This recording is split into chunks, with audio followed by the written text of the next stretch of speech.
السلام علیکم دوستوں، میں ہوں کاشف قمر اور آپ موجود ہیں اسلامک نیٹ ورک پہ۔ دوستوں، اسلامک نیٹ ورک پہ ہم کتاب مشکوٰۃ المصابیح کا مطالعہ کر رہے ہیں، اور اس میں اب تک ہم نے جو ہے وہ پہلا جو اس کا والیوم ہے وہ پڑھ لیا ہے، اور دوسرے والیوم کی جو ہے حدیث شروع ہے، جس میں کتاب الدعوات ہے۔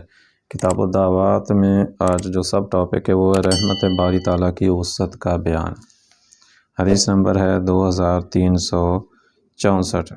ابو ہریرہ رضی اللہ تعالیٰ عنہ بیان کرتے ہیں کہ رسول اللہ صلی اللہ علیہ وسلم نے فرمایا، جب اللہ نے مخلوق کو پیدا فرمایا تو اس نے ایک کتاب لکھی جو اس کے پاس عرش پر ہے کہ میری رحمت میرے غضب پر سبقت لے گئی، اور ایک دوسری روایت میں ہے کہ میرے غضب پر غالب آ گئی۔ حدیث نمبر 2365۔ ابو ہریرہ رضی اللہ تعالیٰ عنہ بیان کرتے ہیں کہ رسول اللہ صلی اللہ علیہ وسلم نے فرمایا، اللہ کی 100 رحمتیں ہیں، اس نے ان میں سے ایک رحمت جنوں، انسانوں، حیوانوں اور زہریلے جانوروں میں اتاری، جس کے ذریعے وہ باہم شفقت اور رحم کرتے ہیں۔ اسی وجہ سے وحشی جانور اپنے بچے پر شفقت کرتا ہے، جبکہ اللہ نے 99 رحمتیں اپنے پاس رکھی ہیں جن کے ذریعے وہ روز قیامت اپنے بندوں پر رحم فرمائے گا۔ حدیث نمبر 2366۔ صحیح مسلم میں سلمان سے مروی روایت اسی طرح ہے، اور اس کے آخر میں ہے، فرمایا پس جب روز قیامت ہوگا تو وہ اس رحمت سے ان 99 رحمتوں کو مکمل 100 فرمائے گا۔ حدیث نمبر 2367۔ ابو ہریرہ رضی اللہ تعالیٰ عنہ بیان کرتے ہیں کہ رسول اللہ صلی اللہ علیہ وسلم نے فرمایا، اگر مومن کو اللہ کے عذاب کا پتہ چل جائے تو کوئی بھی اس کی جنت کی امید نہ رکھے، اور اگر کافر کو اللہ کی رحمت کا پتہ چل جائے تو کوئی اس کی جنت سے امید نہ ہو۔ حدیث نمبر 2368۔ ابن مسعود رضی اللہ تعالیٰ عنہ بیان کرتے ہیں کہ رسول اللہ صلی اللہ علیہ وسلم نے فرمایا، جنت تمہارے جوتے کے تسمے سے بھی زیادہ تم سے قریب ہے، اور جہنم بھی اسی طرح۔ حدیث نمبر 2369۔ ابو ہریرہ رضی اللہ تعالیٰ عنہ بیان کرتے ہیں کہ رسول اللہ صلی اللہ علیہ وسلم نے فرمایا، کسی آدمی نے جس نے کبھی کوئی نیکی نہیں کی تھی اپنے اہل و خانہ سے کہا، جبکہ دوسری روایت میں ہے کہ کسی آدمی نے بہت گناہ کیے تھے، بس جب اس کی موت کا وقت آیا تو اس نے اپنے بیٹوں کو وصیت کی، جب وہ فوت ہو جائے تو اسے جلا دینا، پھر اس راکھ کے نصف حصے کو خشکی میں اور اس کے نصف کو سمندر میں بہا دینا۔ اللہ کی قسم، اگر اللہ نے اس مجھ پر تنگی کی تو وہ اسے ایسا عذاب دے گا کہ اس نے تمام جہان والوں میں سے کسی کو ایسا عذاب نہیں دیا ہوگا۔ پس جب وہ فوت ہو گیا تو انہوں نے اس کی وصیت کے مطابق عمل کیا، بس اللہ نے سمندر کو حکم دیا تو اس نے اس حصے کو جو اس کے اندر تھا جمع کر دیا، اور خشکی زمین کو حکم دیا تو اس نے بھی اس حصے کو جو اس کے اندر تھا جمع کر دیا۔ پھر اللہ تعالیٰ نے اس آدمی سے فرمایا، تم نے ایسا کیوں کیا؟ اس نے عرض کیا، رب جی تیرے ڈر کی وجہ سے، جبکہ تو جانتا ہے، بس اس نے اسے معاف کر دیا۔ حدیث نمبر 2370۔ عمر بن خطاب رضی اللہ تعالیٰ عنہ بیان کرتے ہیں کہ نبی صلی اللہ علیہ وسلم کے پاس کچھ قیدی آئے، ان قیدیوں میں ایک عورت تھی جس کی چھاتی سے دودھ نکل رہا تھا اور وہ دوڑتی پھرتی تھی، جب وہ قیدیوں میں کوئی بچہ پاتی تو اسے پکڑ کر اپنے پیٹ سے لگاتی اور اسے دودھ پلاتی۔ نبی صلی اللہ علیہ وسلم نے ہمیں فرمایا، کیا تم گمان کر سکتے ہو یہ عورت اپنے بچے کو آگ میں پھینک دے گی؟ ہم نے عرض کیا، نہیں، اگر وہ اسے نہ پھینکنے پر قادر ہو تو وہ نہیں پھینکے گی۔ آپ صلی اللہ علیہ وسلم نے فرمایا، اللہ اپنے بندوں پر اس عورت سے بھی زیادہ مہربان ہے جتنا یہ اپنے بچے پر مہربان ہے۔ حدیث نمبر 2371۔ ابو ہریرہ رضی اللہ تعالیٰ عنہ بیان کرتے ہیں کہ رسول اللہ صلی اللہ علیہ وسلم نے فرمایا، تم میں سے کسی شخص کے اعمال اسے نجات نہیں دلائیں گے۔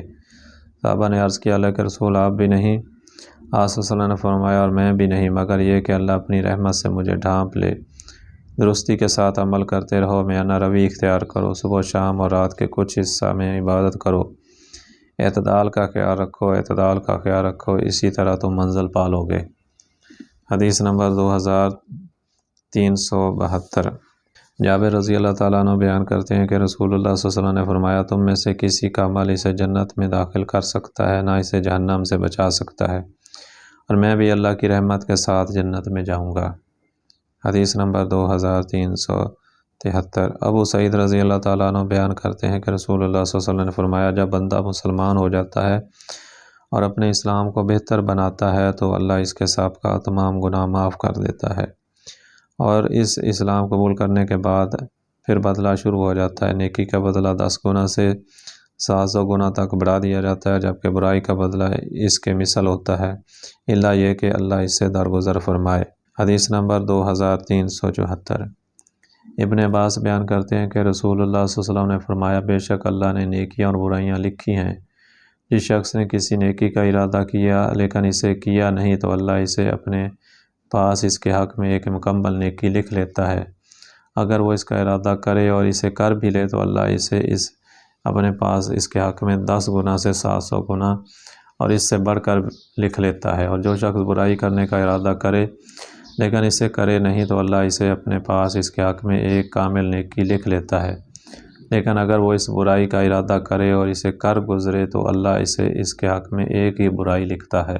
حدیث نمبر 2375۔ عقبہ بن عامر رضی اللہ تعالیٰ عنہ بیان کرتے ہیں کہ رسول اللہ صلی اللہ علیہ وسلم نے فرمایا، جو شخص گناہ کرتا ہے پھر نیک عمل کرتا ہے، اس کی مثال اس شخص جیسی ہے جس پر تنگ زرہ ہو، جس نے اس کا گلا گھونٹ رکھا ہو، پھر وہ کوئی نیک عمل کرتا ہے تو ایک کڑی کھل گئی، پھر اس نے دوسری نیکی کی تو دوسری کڑی کھل گئی، حتیٰ کہ وہ کھل کر زمین پر آ رہی۔ حدیث نمبر 2376۔ ابو درداء رضی اللہ تعالیٰ عنہ سے روایت ہے کہ انہوں نے نبی صلی اللہ علیہ وسلم کو ممبر پر واعظ و نصیحت کرتے ہوئے سنا۔ آپ صلی اللہ علیہ وسلم فرما رہے تھے، جو شخص اپنے رب کے حضور کھڑا ہونے سے ڈر گیا، اس کے لیے 2 جنتیں ہیں۔ میں نے عرض کیا، اللہ کے رسول، اگر چاہ وہ زنا اور چوری کرے؟ آپ صلی اللہ علیہ وسلم نے دوسری مرتبہ فرمایا، جو شخص اپنے رب کے حضور کھڑا ہونے سے ڈر گیا، اس کے لیے 2 جنتیں ہیں۔ میں نے دوسری مرتبہ عرض کیا، اللہ کے رسول، اگر چاہ وہ زنا کرے اور چوری کرے؟ آپ صلی اللہ علیہ وسلم نے تیسری مرتبہ فرمایا، جو شخص اپنے رب کے حضور کھڑا ہونے سے ڈر گیا، اس کے لیے 2 جنتیں ہیں۔ تو میں نے بھی تیسری مرتبہ عرض کیا، اللہ کے رسول، اگر چاہ وہ زنا کرے اور چوری کرے؟ آپ صلی اللہ علیہ وسلم نے فرمایا، اگر چاہ ابو درداء کی ناک خاک آلود ہو۔ حدیث نمبر 2377۔ عامر رام رضی اللہ تعالیٰ عنہ بیان کرتے ہیں، اسی اسناد کے میں کہ ہم نبی صلی اللہ علیہ وسلم کی خدمت میں حاضر تھے کہ ایک آدمی آیا، اس پر چادر تھی اور اس کے ہاتھ میں کوئی چیز تھی جسے اس نے لپیٹ رکھا تھا۔ اس نے عرض کیا، اللہ کے رسول، میں درختوں کے جھنڈ کے پاس سے گزرا تو میں نے اس میں پرندوں کے بچوں کی آوازیں سنی، تو میں نے انہیں پکڑ لیا اور انہیں اپنی چادر میں رکھ لیا۔ پھر ان کی ماں آئی اور میرے سر پر چکرانے لگی، میں نے ان بچوں سے پردہ ہٹایا تو وہ بھی ان پر آ گری، میں نے انہیں اپنی چادر میں لپیٹ لیا اور وہ یہ میرے پاس ہیں۔ آپ صلی اللہ علیہ وسلم نے فرمایا، انہیں رکھو۔ اس نے انہیں رکھا تو ان کی ماں بھی ان کے ساتھ ہی رہی۔ تو رسول اللہ صلی اللہ علیہ وسلم نے فرمایا، کیا تم بچوں کی ماں کے اپنے بچوں کے ساتھ رحم کرنے پر تعجب کرتے ہو؟ اس ذات کی قسم جس نے مجھے حق کے ساتھ مبعوث فرمایا ہے، اللہ اپنے بندوں کے ساتھ بچوں کی ماں کے اپنے بچوں کے ساتھ رحم کرنے پہ زیادہ رحم کرنے والا ہے۔ انہیں وہیں جا کر رکھا ہو جہاں سے تم انہیں اٹھایا تھا، اور ان کی ماں بھی ان کے ساتھ تھی۔ وہ آدمی انہیں واپس لے گیا۔ حدیث نمبر 2378۔ عبداللہ بن عمر بیان کرتے ہیں کہ ہم رسول اللہ صلی اللہ علیہ وسلم کے ساتھ کسی غزوہ میں شریک تھے۔ آپ صلی اللہ علیہ وسلم کسی قوم کے پاس سے گزرے تو فرمایا، کون لوگ ہو؟ انہوں نے عرض کیا، ہم مسلمان ہیں۔ وہاں ایک عورت ہنڈیا کے نیچے آگ جلا رہی تھی اور اس کے ساتھ اس کا ایک بیٹا تھا۔ جب آگ کی تپش تیز ہوتی تو اس بچے کو دور کر لیتی۔ وہ نبی صلی اللہ علیہ وسلم کی خدمت میں حاضر ہوئی، عرض کیا، آپ اللہ کے رسول ہیں؟ آپ صلی اللہ علیہ وسلم نے فرمایا، ہاں۔ اس نے عرض کیا، میرے والدین آپ پر قربان ہوں، کہ اللہ سب سے بڑھ کر رحم کرنے والا نہیں؟ آپ صلی اللہ علیہ وسلم نے فرمایا، کیوں نہیں؟ پھر اس نے عرض کیا کہ اللہ اپنے بندوں پر ماں کے اپنے بچے پر رحم کرنے سے زیادہ رحم کرنے والا نہیں؟ آپ صلی اللہ علیہ وسلم نے فرمایا، کیوں نہیں؟ اس نے عرض کیا، پھر ماں تو یقیناً اپنے بچے کو آگ میں نہیں ڈال سکتی۔ رسول اللہ صلی اللہ علیہ وسلم سر جھکا کر رونے لگے۔ پھر آپ نے اس کی طرف سر اٹھا کر فرمایا، اللہ اپنے بندوں میں سے صرف سرکش لوگوں کو عذاب دے گا، اور وہ سرکش بھی ایسے جو اللہ کے خلاف سرکشی کرتے ہیں اور لا الہ الا اللہ کہنے سے انکار کر دیتے ہیں۔ حدیث نمبر 2379۔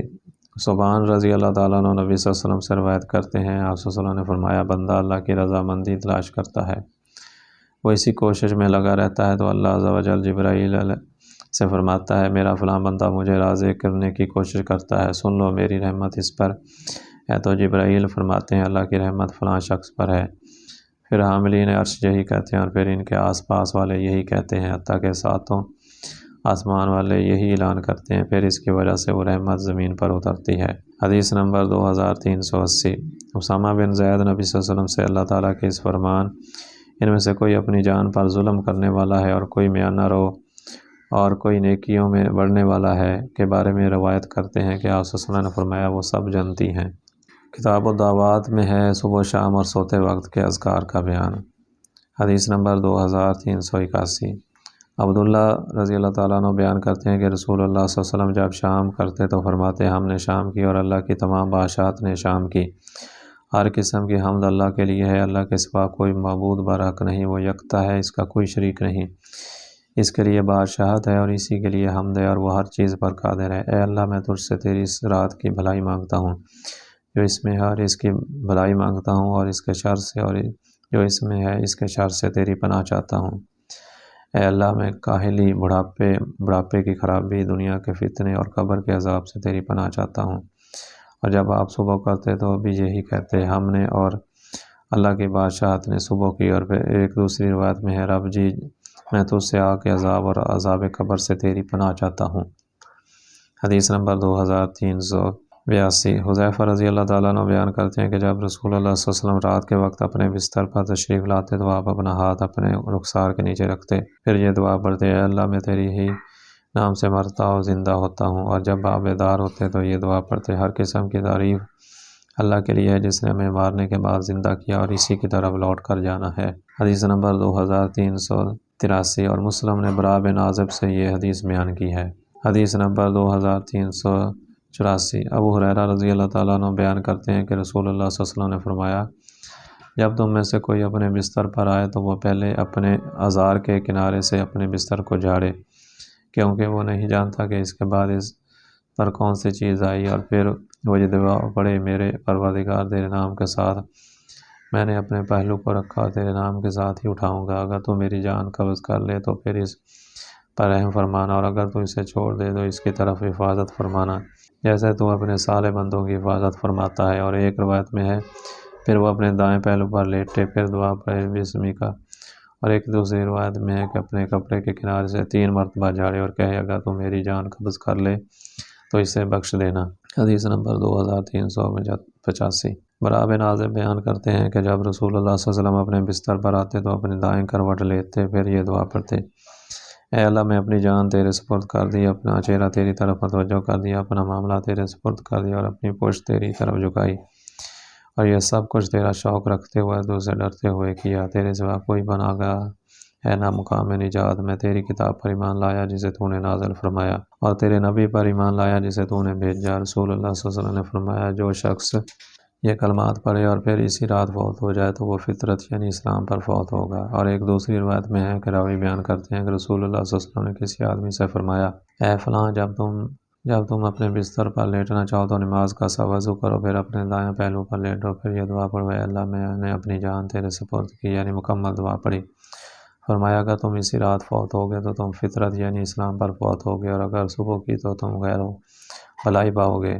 حدیث نمبر 2386۔ انس رضی اللہ تعالیٰ عنہ سے روایت ہے کہ جب رسول اللہ صلی اللہ علیہ وسلم اپنے بستر پر آئے تو یہ دعا پڑھی ہر قسم کی تعریف اللہ کے لیے ہے جس نے ہمیں کھانا کھلایا پلایا اور وہ ہمارے لیے کافی ہو گیا اور ہمیں ٹھکانہ عطا فرمایا۔ کتنے ہی لوگ ہیں جنہیں کوئی کفایت کرنے والا ہے نہ ٹھکانہ دینے والا۔ حدیث نمبر 2387۔ علی رضی اللہ تعالیٰ عنہ سے روایت ہے کہ فاطمہ رضی اللہ تعالیٰ عنہ نبی صلی اللہ علیہ وسلم کے پاس اس تکلیف کی شکایت لے کر گئیں جو انہیں چکی پیسنے سے ہوئی تھی، اور انہیں پتہ چلا تھا کہ آپ صلی اللہ علیہ وسلم کے پاس کچھ غلام آئے ہیں لیکن ان کی آپ سے ملاقات نہ ہو سکی، تو انہوں نے عائشہ رضی اللہ تعالیٰ عنہ سے اپنے آنے کا مقصد بیان کیا۔ جب آپ تشریف لائے تو عائشہ رضی اللہ تعالیٰ عنہ نے آپ کو بتایا کہ علی رضی اللہ تعالیٰ عنہ بیان کرتے ہیں کہ آپ ایسے وقت میں ہمارے پاس تشریف لائے کہ ہم اپنے بستروں پر لیٹ چکے تھے۔ ہم اٹھنے لگے تو آپ صلی اللہ علیہ وسلم نے فرمایا اپنی جگہ پر لیٹے رہو، پھر آپ ہمارے درمیان بیٹھ گئے حتیٰ کہ میں نے آپ کے پاؤں کی ٹھنڈک اپنے پیٹ پر محسوس کی۔ آپ صلی اللہ علیہ وسلم نے فرمایا کیا میں تمہیں اس چیز سے جس کا تم نے سوال کیا ہے بہتر چیز بتاؤں؟ جب تم اپنے بستر پر جاؤ تو 33 مرتبہ سبحان اللہ، 33 مرتبہ الحمدللہ اور 34 مرتبہ اللہ اکبر پڑھ لیا کرو، اور وہ تمہارے لیے خادم کے مل جانے سے بہتر ہے۔ حدیث نمبر 2388۔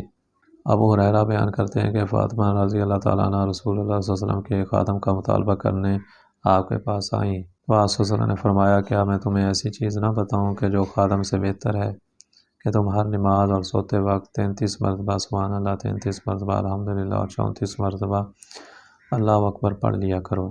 حدیث نمبر 2389۔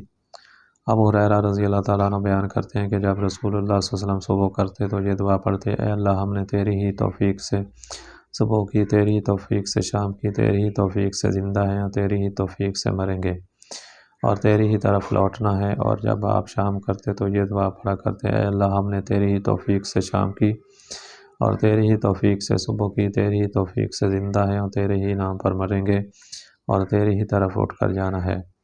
حدیث نمبر 2390۔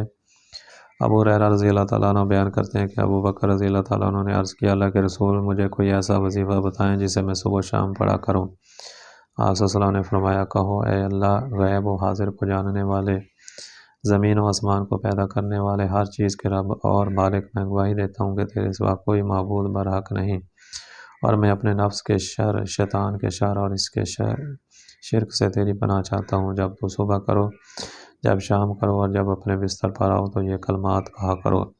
حدیث نمبر 2391۔ ابان بن عثمان بیان کرتے ہیں کہ میں نے اپنے والد عثمان کو بیان کرتے ہوئے سنا، رسول اللہ صلی اللہ علیہ وسلم نے فرمایا: جو شخص ہر روز صبح شام 3 مرتبہ یہ دعا پڑھے تو اسے کوئی چیز تکلیف نہیں پہنچائے گی، اللہ کے نام کے ساتھ، جس کے نام کے ساتھ زمین و آسمان کی کوئی چیز تکلیف نہیں پہنچا سکتی۔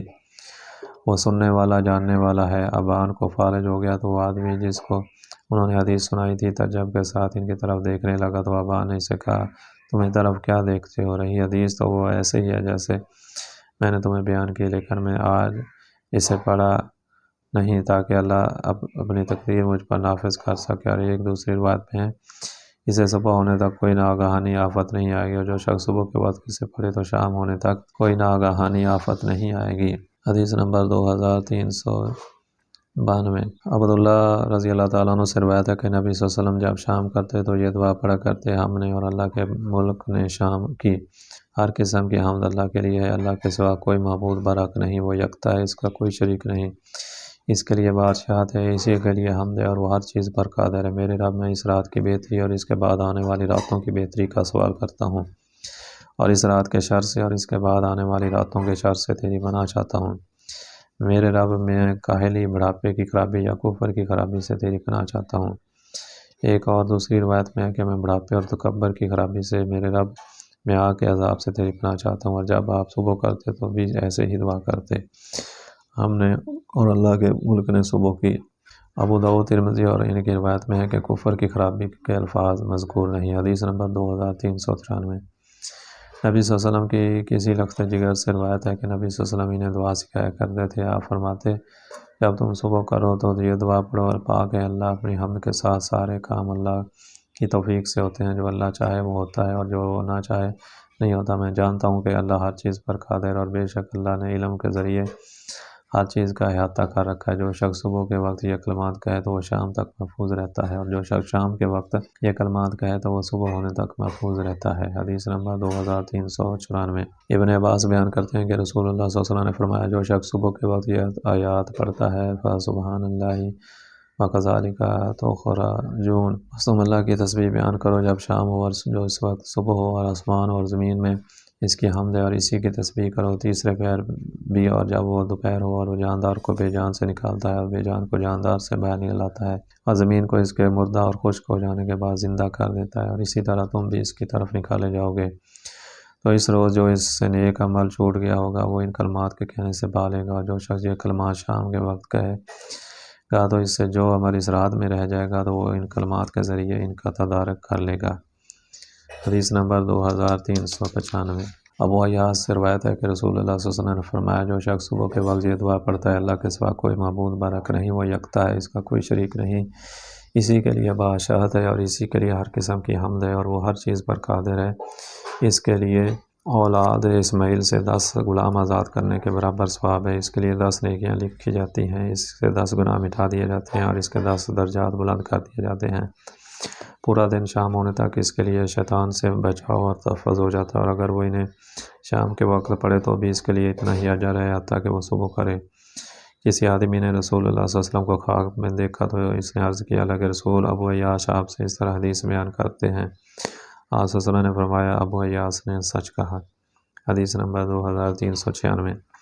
حارث بن مسلمہ تمیمی اپنے والد سے اور وہ رسول اللہ صلی اللہ علیہ وسلم سے روایت کرتے ہیں کہ آپ صلی اللہ علیہ وسلم نے آستگی سے ان سے فرمایا جب نماز مغرب سے فارغ ہو جاؤ تو کسی سے بات کرنے سے پہلے 7 مرتبہ یہ دعا پڑھو، اے اللہ مجھے آگ سے بچا لے۔ اگر تو نے یہ دعا پڑھ لی اور اسی رات فوت ہو جائے تو تمہارے لیے اس آگ سے خلاصی لکھ دی جائے گی، اور جب تم نماز پڑھو تو اسی طرح کہو، اگر تم اس دن فوت ہو گے تو تمہارے لیے اس آگ سے خلاصی لکھ دی جائے گی۔ حدیث نمبر 2397۔ ابن عمر بیان کرتے ہیں کہ رسول اللہ صلی اللہ علیہ وسلم صبح و شام یہ کلمات ضرور پڑھا کرتے تھے، اے اللہ میں تجھ سے دنیا و آخرت میں عافیت کی درخواست کرتا ہوں، اے اللہ میں تجھ سے اپنے دین، اپنی دنیا اور اپنے اہل و عیال اور مال میں معافی اور عافیت کی درخواست کرتا ہوں، اے اللہ میری پردے والی باتوں پر پردہ ڈال اور میرے خوف و ہراس کو امن میں بدل دے۔ اے اللہ تو میرے سامنے ہے، میرے پیچھے سے، میرے دائیں سے، میرے بائیں سے اور میرے اوپر سے میری حفاظت فرما۔ میں اس بات سے کہ میں ناگہاں اپنے نیچے سے ہلاک کیا جاؤں تیری پناہ چاہتا ہوں، یعنی زمین میں دھنسایا چاہوں۔ حدیث نمبر 2398۔ انس رضی اللہ تعالیٰ عنہ بیان کرتے ہیں کہ رسول اللہ صلی اللہ علیہ وسلم نے فرمایا جو شخص صبح کے وقت یہ دعا پڑھتا ہے، اے اللہ ہم نے صبح کی، ہم تجھے تیرے عرش کو اٹھانے والے فرشتوں، تیرے باقی فرشتوں اور تیری تمام مخلوق کو گواہ بنا کر کہتے ہیں کہ تو اللہ ہے، تیرے سوا کوئی معبود نہیں، تو یکتا ہے، تیرا کوئی شریک نہیں، اور بے شک محمد صلی اللہ علیہ وسلم تیرے بندے ہیں اور تیرے رسول ہیں، تو اس روز اس سے جو گناہ سرزد ہوگا تو اللہ اسے معاف فرما دے گا، اور اگر وہ یہ کلمات شام کے وقت پڑھے گا تو اس رات اس سے جو گناہ سرزد ہو جائیں گے اللہ اسے معاف فرما دے گا۔ ترمذی، ابو داؤد اور امام ترمذی نے فرمایا یہ حدیث غریب ہے۔ حدیث نمبر 2399۔ صوبان بیان کرتے ہیں کہ رسول اللہ صلی اللہ علیہ وسلم نے فرمایا جب کوئی مسلمان آدمی صبح و شام 3 مرتبہ کہتا ہے میں اللہ کے رب ہونے پر اور اسلام کے دین ہونے پر اور محمد صلی اللہ علیہ وسلم کے نبی ہونے پر راضی ہوں، تو پھر اللہ پر حق ہے کہ وہ روز قیامت اس شخص کو راضی کرے۔ حدیث نمبر 2400۔ حذیفہ سے روایت ہے کہ نبی صلی اللہ علیہ وسلم جب سونے کا ارادہ فرماتے تو آپ اپنے سر کے نیچے ہاتھ رکھ کر یہ دعا پڑھا کرتے، اے اللہ میں جس روز تو اپنے بندوں کو جمع کرے یا تو اپنے بندوں کو قبر سے اٹھائے تو مجھے اپنے عذاب سے بچانا۔ حدیث نمبر 2402۔ حفصہ سے حدیث نمبر 2401۔ اور امام احمد نے برا سے اسے روایت کیا۔ حدیث نمبر 2402۔ حفصہ رضی اللہ تعالیٰ عنہ سے روایت ہے کہ رسول اللہ صلی اللہ علیہ وسلم جب سونے کا ارادہ فرماتے تو اپنے دایاں ہاتھ اپنے رخسار کے نیچے رکھتے اور 3 بار یہ دعا فرماتے، اے اللہ تو جس روز اپنے بندوں کو اٹھائے گا اس روز مجھے اپنے عذاب سے بچانا۔ حدیث نمبر 2403۔ علی رضی اللہ تعالیٰ عنہ سے روایت ہے کہ رسول اللہ صلی اللہ علیہ وسلم لیٹتے وقت یہ دعا پڑھا کرتے تھے، اے اللہ میں تیری عزت والے چہرے اور تیرے کامل کلمات کے ذریعے ہر چیز کے شر سے جس کی پیشانی تو نے تھام رکھی ہے پناہ چاہتا ہوں، اے اللہ تو ہی قرض اور گناہ دور کرنے والا ہے، اے اللہ تیرے لشکر کو شکست نہیں دی جا سکتی، تیرا وعدہ خلاف نہیں ہوتا، کسی توانگر شخص کی توانگری تیرے ہاں کام نہیں آ سکتی، تو اپنی حمد کے ساتھ پاک ہے۔ حدیث نمبر 2404۔ ابو سعید رضی اللہ تعالیٰ عنہ بیان کرتے ہیں کہ رسول اللہ صلی اللہ علیہ وسلم نے فرمایا جو شخص اپنے بستر پر آئے اور 3 مرتبہ یہ دعا پڑھے، اے میں اللہ سے مغفرت طلب کرتا ہوں جس کے سوا کوئی معبود برحق نہیں، وہ زندہ قائم رکھنے والا ہے، میں اسی کے حضور توبہ کرتا ہوں تو اللہ اس کے گناہ معاف کر دیتا ہے، تو خواہ وہ سمندر کی جھاگ کے برابر ہوں یا وادی علاج کی ریت کی ذرات کے تعداد یا درختوں کے پتوں یا دنیا کے ایام کے برابر ہوں۔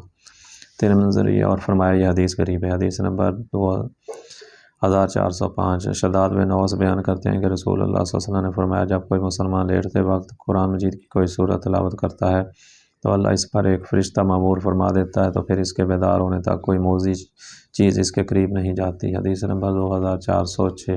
عبداللہ بن عمر بن عاص بیان کرتے ہیں کہ رسول اللہ صلی اللہ علیہ وسلم نے فرمایا 2 خصلتیں ایسی ہیں کہ جو کوئی مسلمان ان کی حفاظت کرتا ہے وہ جنت میں داخل ہوگا، سن لو وہ بہت آسان ہے لیکن انہیں بجا لانے والے قلیل ہیں۔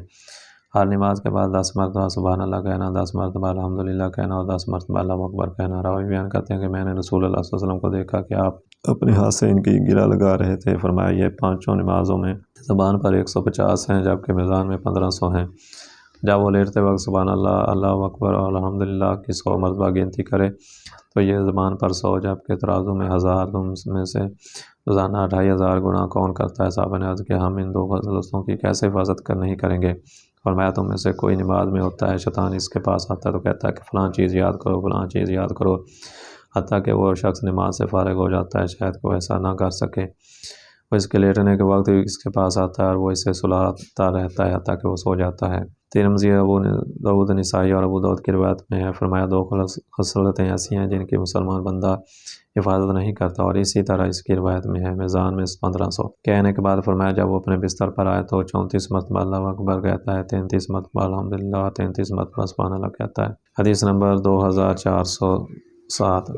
عبداللہ بن غنام بیان کرتے ہیں کہ رسول اللہ صلی اللہ علیہ وسلم نے فرمایا جو شخص صبح کے وقت یہ دعا کرتا ہے، اے اللہ جو تو نعمت مجھے یا تیری مخلوق میں سے کسی کو ملی ہے وہ صرف تجھے اکیلے ہی کی طرف سے ملی ہے، تیرا کوئی شریک نہیں، ہر قسم کی تعریف اور شکر تیرے ہی لیے ہے، وہ شخص اس روز کا شکر ادا کر دیتا ہے۔ جو شخص شام کے وقت یہی دعا کرتا ہے تو وہ اس شام کا شکر ادا کر دیتا ہے۔ حدیث نمبر 2408۔ ابو ہریرہ رضی اللہ تعالیٰ عنہ نبی صلی اللہ علیہ وسلم سے روایت کرتے ہیں کہ جب آپ اپنے بستر پر تشریف لاتے تو آپ یہ دعا پڑھا کرتے، اے اللہ زمین و آسمان کے رب اور ہر چیز کے رب، دانے اور گٹھلی کو پھاڑنے والے، تورات، انجیل اور قرآن نازل کرنے والے، میں ہر شر والی چیز کے شر سے جس کی تو پیشانی پکڑے ہوئے ہے پناہ چاہتا ہوں، اور تو ہی اول ہے، تجھ سے پہلے کوئی چیز نہیں، تو ہی آخر ہے، تیرے بعد کوئی چیز نہیں، تو ہی غالب ہے، تیرے اوپر کوئی چیز نہیں، تو ہی باطن ہے، تو اس پر کوئی چیز پوشیدہ نہیں، مجھ سے قرض دور کر دے اور مجھے فقر سے غنی کر دے۔ ابو داؤد، ترمذی، ابن ماجہ اور مسلم نے تھوڑے اختلاف کے ساتھ روایت کیا۔ حدیث نمبر 2409۔ ابو اظہر نماری روایت کرتے ہیں کہ رسول اللہ صلی اللہ علیہ وسلم جب اپنے بستر پر لیٹ جاتے تو یہ دعا پڑھتے، اللہ کے نام کے ساتھ میں اپنے پہلو اللہ کے یہ بستر پر لگائے، اللہ میرے گناہ معاف کر دے، میرے شیطان کو ذلیل کر دے، مجھے تمام حقوق سے آزاد کر دے اور مجھے مجلس اعلیٰ میں شامل فرما۔ حدیث نمبر 2410۔ ابن عمر بیان کرتے ہیں کہ رسول اللہ صلی اللہ علیہ وسلم جب اپنے بستر پر تشریف لاتے تو یہ دعا پڑھتے، ہر قسم کی تعریف اللہ کے لیے جس نے مجھے کفایت کیا، مجھے مسکن عطا کیا، مجھے کھلایا پلایا، جس نے مجھ پر انگت انعام و احسان کیا، جس نے مجھے عطا فرمایا تو بہت عطا فرمایا، ہر عالم میں اللہ کا شکر ہے، اور اللہ میں ہر چیز کے رب اور اس کے مالک و بادشاہ اور ہر چیز کے معبود میں جہنم سے تیری پناہ چاہتا ہوں۔ حدیث نمبر 2411۔ بریدہ رضی اللہ تعالیٰ عنہ بیان کرتے ہیں کہ خالد بن الولید نے نبی صلی اللہ علیہ وسلم سے شکایت کرتے ہوئے عرض کیا، اللہ کے رسول میں بے خوابی کی وجہ سے پوری رات نہیں سوتا۔ نبی صلی اللہ علیہ وسلم نے فرمایا جب تم اپنے بستر پر رہو تو یہ دعا پڑھو، اے اللہ ساتوں زمینوں آسمانوں اور جن چیزوں پر انہوں نے سایہ کیا ان کے رب، زمینوں اور جن چیزوں کو انہوں نے اٹھا رکھا ہے ان کے رب، شیاطین اور جن کو انہوں نے گمراہ کیا ان کے رب، اپنی ساری مخلوق کے شر سے یہ کہ ان سے کوئی مجھے پر زیادتی کرے، مجھے پناہ دینے والا ہو جا، تجھ سے پناہ لینے والا غالب آتا ہے، تیری حسنا تعریف بہت زیادہ ہے اور تیرے سوا کوئی معبود برحق نہیں۔ ترمذی اور فرمایا اس روایت کی اسناد قوی نہیں، حکم بن ظہیر راوی کو حدیث کو بعض محدثین نے ترک کیا ہے۔ حدیث نمبر 2412۔ ابو مالک سے روایت ہے کہ رسول اللہ صلی اللہ علیہ وسلم نے فرمایا جب تم میں سے کوئی صبح کرے تو یہ دعا پڑھے، اور ہم نے اور تمام جانوں کے پروردگار کے مالک نے صبح کی، اور اللہ میں تو سے اس دن کی فتح و نصرت، اس کی روشنی اور برکت اور اس کی ہدایت کا سوال کرتا ہوں، اور اس دن کے اور اس کے بعد آنے والے دنوں کے شر سے تیری پناہ چاہتا ہوں۔ پھر جب وہ شام کرے تو بھی اسی طرح دعا پڑھے۔ حدیث نمبر 2413۔ عبد الرحمن بن ابو بکرہ بیان کرتے ہیں کہ میں نے اپنے والد سے کہا ابا جان میں آپ کو ہر روز یہ دعا پڑھتے ہوئے سنتا ہوں، اے اللہ مجھے میرے بدن میں عافیت دے، اے اللہ مجھے میرے کانوں میں عافیت دے، اور اے اللہ مجھے میری آنکھوں میں عافیت دے، تیرے سوا کوئی معبود برحق نہیں۔ آپ صبح و شام 3 مرتبہ انہیں پڑھتے ہیں۔ تو انہوں نے فرمایا میں رسول اللہ صلی اللہ علیہ وسلم کو ان کلمات کے ذریعے دعا کرتے ہوئے سنا، لہٰذا میں آپ صلی اللہ علیہ وسلم کی سنت کی اقتداء کرنا چاہتا ہوں۔ حدیث نمبر 2414۔ عبداللہ بن ابی اوفا بھی بیان کرتے ہیں کہ جب رسول اللہ صلی اللہ علیہ وسلم صبح کرتے تو یہ دعا پڑھا کرتے، ہم نے اور اللہ کے ملک نے صبح کی ہر قسم کی تعریف اللہ کے لیے ہے، کبریائی و عظمت اللہ کے لیے ہے، خلق و امر، لیل و نہار اور جو چیزیں ان میں سے ہیں اللہ کے لیے ہیں، اللہ میں اس دن کے اول حصے کو صلاح بنا دے، اس کے وسط کو نجاب اور آخر کو فلاح بنا دے، اے سب سے زیادہ رحم کرنے والے۔ امام نووی نے ابن الحسنی کی روایت میں سے کتاب الاذکار میں روایت کیا ہے۔ حدیث نمبر 2415۔ عبد الرحمن بن ابزی بیان کرتے ہیں کہ رسول اللہ صلی اللہ علیہ وسلم جب صبح کرتے تو یہ دعا کرتے، ہم نے فطرت اسلام، کلمہ اخلاص، اپنے نبی صلی اللہ علیہ وسلم کے دین اور اپنے باپ ابراہیم جو کہ یکسو تھے، مشرکین میں سے نہیں تھے، کی ملت پر صبح کی۔ تو دوستو یہ تھی آج کی ویڈیو، امید ہے کہ یہ ویڈیو آپ کو پسند آئی ہوگی۔ اگر ویڈیو پسند آئی ہے تو اس کو لائک کریں اور اپنے دوستوں کے ساتھ شیئر بھی کریں، اور اگر آپ کو ہمارا یہ چینل پسند ہے تو اس کو سبسکرائب کر لیں تاکہ ہر نئی آنے والی ویڈیو ایک نوٹیفیکیشن کے ذریعے آپ تک پہنچ سکے۔ آئندہ ویڈیو تک کے لیے اللہ حافظ۔